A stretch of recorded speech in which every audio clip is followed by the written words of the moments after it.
মোহনপুরে rod বোঝাই ভুটভুটি ও মোটরসাইকেলের মুখোমুখি সংঘর্ষ, বুকে রড ঢুকে কিশোর নিহত।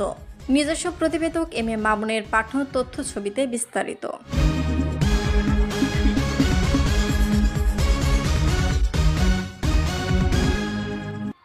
রাজশাহীর মোহনপুরে রড বোঝাই ভুটভুটি ও মোটরসাইকেলের মুখোমুখি সংঘর্ষে বুকের ভিতর রড ঢুকে আবুল বাশার নামের এক কিশোর নিহত হয়েছে।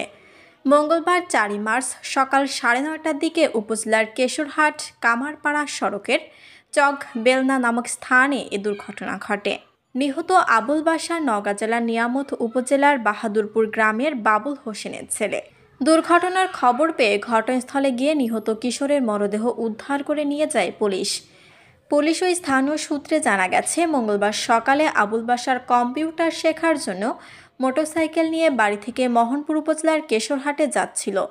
পথিমধ্যে উপজেলার চকবেলনা নামক স্থানে পৌঁছালে বিপরীত দিক থেকে আসা রড বোঝাই একটি ভুটভুটির সাথে তার মোটরসাইকেলের মুখোমুখি সংঘর্ষের ঘটনা ঘটে। এ সময় ওই ভুটভুটিতে থাকা রড আবুল বাশারের বুকের ভিতর ঢুকে গেলে ঘটনাস্থলেই তার মৃত্যু হয়। ঘটনার পরপরই রাস্তায় ভুটভুটি রেখে চালক পালিয়ে যায়। খবর পেয়ে পুলিশ ঘটনাস্থলে গিয়ে পরিস্থিতি শান্ত করে লাশ উদ্ধারসহ দুর্ঘটনা কবলিত ভুটভুটি ও মোটরসাইকেল জব্দ করে থানায় নিয়ে যায়।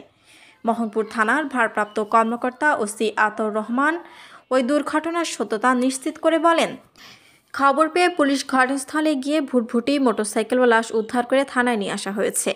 আইনি প্রক্রিয়া শেষে মরদেহ পরিবারের কাছে হস্তান্তর করা হয়েছে। শিলা আক্তার, ডেস্ক রিপোর্ট, চ্যানেল এ নিউজ।